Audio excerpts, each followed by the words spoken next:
जागो राजभर जागो की टीम ये कह रही है कि प्रकाश राजभर एक मनबड़ किस्म के आदमी हैं, वो मुँह बोले हैं, बड़बोले हैं। उनको तमाम तरह की बातों से शब्दों से उनको नवाजा जा रहा है ओम प्रकाश राजभर को। उनके अंदर इस तरह की कहाँ से बात आ गई कि इस तरह से खंडन विखंडन हो गया पार्टी में, और आज वो ओम प्रकाश राजभर की पार्टी के खिलाफ मुखर हो चुके हैं। महेंद्र जी के बारे में आप पूछना चाहते हैं? आप समझ चुके होंगे। ठीक है। अब देखिए, सबको कार्य करने की और सबको राजनीति करने की, बोलने की एक अलग जो है शैली होती है। एक बार लालू यादव मुख्यमंत्री थे, माननीय लालू यादव जी मुख्यमंत्री थे बिहार के, और उतरे बनारस हवाई अड्डे पर, तो गन्ना चूसते हुए उतरे। वो गन्ना चूस करके और फेंकते जा रहे हैं, और व्यक्ति एक गन्ना पीछे से उठाता जा रहा है। तो क्या माननीय लालू यादव जी को गन्ना नहीं मिला होगा?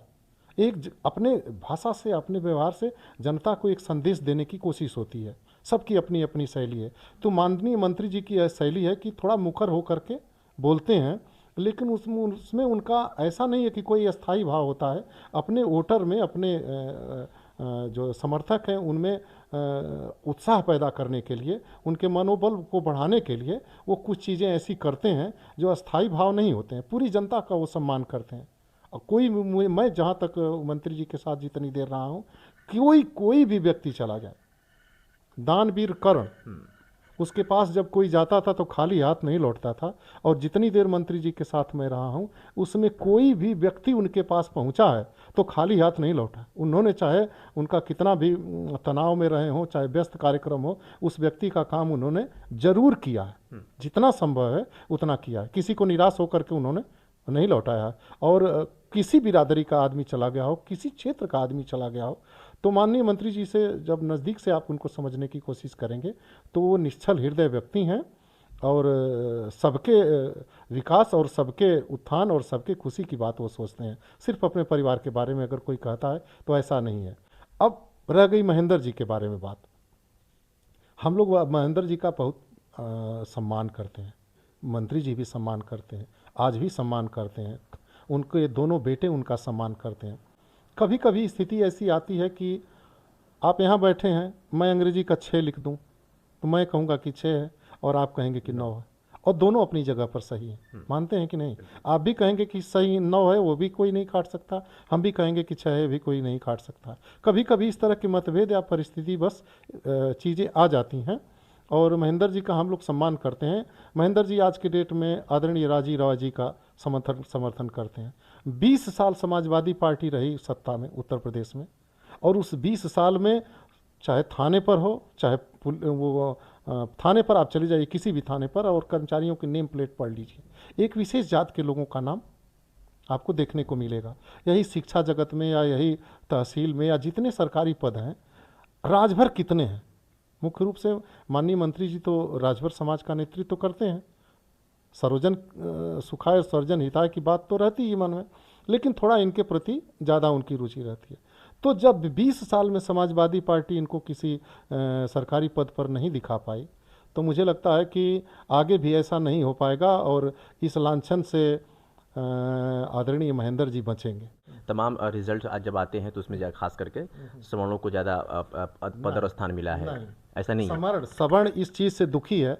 मैं खुद सवर्ण हूँ। मेरा बेटा 97.8 ला करके इंजीनियरिंग में, और गवर्नमेंट कॉलेज उसको नहीं मिल पाया इंजीनियरिंग कॉलेज का।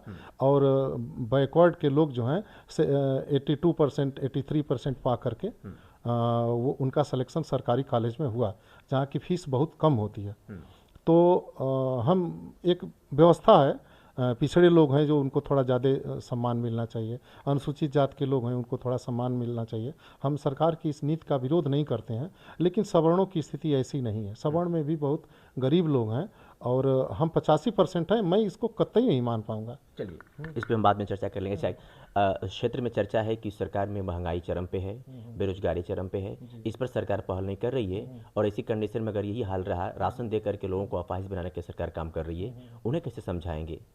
उनको देखिए, कुछ परिस्थिति ऐसी होती है जिसको आपको मानना पड़ेगा। कोरोना काल आया, ऐसा लॉकडाउन आपने पूरे अपने याद में नहीं देखा होगा। आपकी उम्र मुझे लगता है 25 साल के आसपास होगी, मेरी उम्र 55 साल के आसपास। ऐसा लॉकडाउन हमने नहीं देखा था। होली के दिन भी सड़क पर कुछ न कुछ गाड़ियाँ दिखाई दे जाती। 1.5 से 2 साल तक पूरा सरकारी महकमा बंद रहा। सरकारी आय जो है वो जीरो हो गई थी, और कर्मचारियों में सबको वेतन दिया गया। बस इसी बात को तो समझाना है कि जब 2 साल तक कुछ नहीं चला तो क्या सरकार को महंगाई पे कंट्रोल नहीं करना चाहिए? सरकार महंगाई पर कंट्रोल करने की पूरी तरह से तत्पर है, काम कर रही है, लेकिन अगर 2 साल तक आपका पूरा सरकार माने कार्य का वो पूरा देश को ही बंद करना पड़ गया हो, हवाई जहाज़ अपनी जगह पर बंद हो गए, ट्रेनें अपनी जगह पर बंद हो गई, रोडवेज बंद हो गया, कल कारखाने बंद हो गए, सारा कुछ बंद हो गया, तो इसको मानते हैं ना कि एक बड़ी मार पड़ी। पूरी दुनिया विश्व मंदी से गुजर रही है। ऐसी स्थिति में अभी हम अपनी स्थिति को, जैसे हमारे यहाँ पेट्रोल 90 रुपया 95 रुपया है, पाकिस्तान या जो पड़ोसी देश आपके हैं वहाँ 3-3 साढ़े 300 रुपया पेट्रोल की कीमत हो गई है। तो अभी उन स्थितियों में अपने देश में ही देखेंगे तो आपको लगेगा कि महंगाई की स्थिति है, लेकिन पड़ोसी देशों के साथ अब जब तुलना करेंगे, पूरे ग्लोबल इसको देखेंगे, पूरी धरती पर देखेंगे, तो आपको लगेगा नहीं कि अभी हम बहुत बेहतर स्थिति में। आखिरी सवाल आपसे, हमेशा से पाकिस्तान और हिंदुस्तान से हमारे रिश्ते जो बेहतर नहीं रहे हैं, हमेशा से इसका विरोध हुआ है। अब चर्चा ये है कि भारतीय जनता पार्टी पाकिस्तान से चंदा ले रही है, तो ये जो चंदा पाकिस्तान से मिला था, भारतीय जनता पार्टी के अगर नज़रिए से देखा जाए, आपके नज़रिए से देखा जाए तो कितना सही?